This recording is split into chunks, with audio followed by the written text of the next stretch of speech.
আজ গৌর সুন্দর আবার কি করছে? আজ নিতাই চাঁদ, গদাধর, শিবাচার্য, অদ্বৈতাচার্য এই পাঁচজনকে সঙ্গে করে সুরধনী গঙ্গার তীরে প্রভাত কালে কীর্তন করতে করতে চলেছে। কেমন ভাবে চলেছে না? প্রভাত কালে যাচ্ছেন আর বলছেন,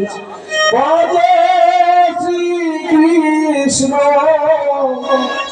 জয় শ্রীকৃষ্ণ, জয় শ্রীকৃষ্ণের নাম রে, জয় শ্রীকৃষ্ণ, জয় শ্রীকৃষ্ণ, জয় শ্রীকৃষ্ণের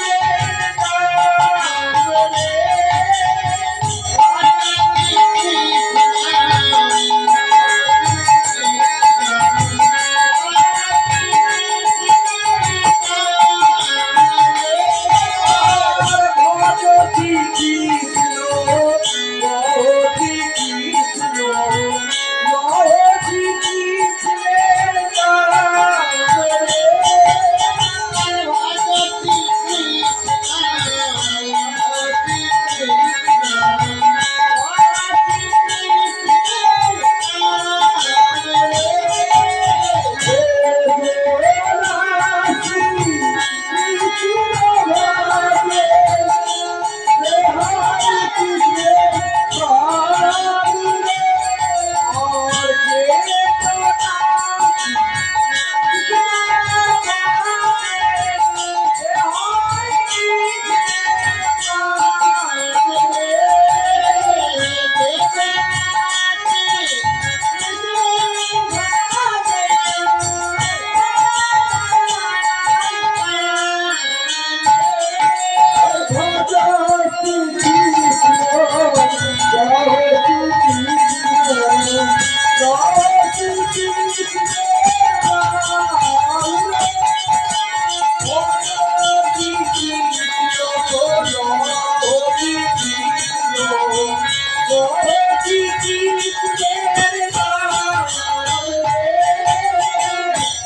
এইভাবে সুরধনী গঙ্গার তীরে কীর্তন করতে করতে চলে যায় বাবা, প্রত্যেক দিন। আর ওই নবদ্বীপের মাটিতে এক দ্বিজদম্পতি বসবাস করতেন, তার নাম হলো বাসুদেব দত্ত, তার স্ত্রীর নাম হলো পদ্মাবতী।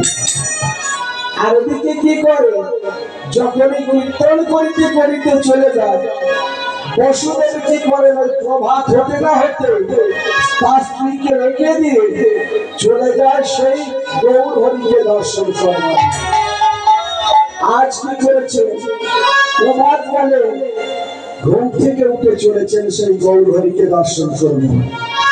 গৌর হরি যখন চলে গেল সেই সুরধনীর গঙ্গার তীরে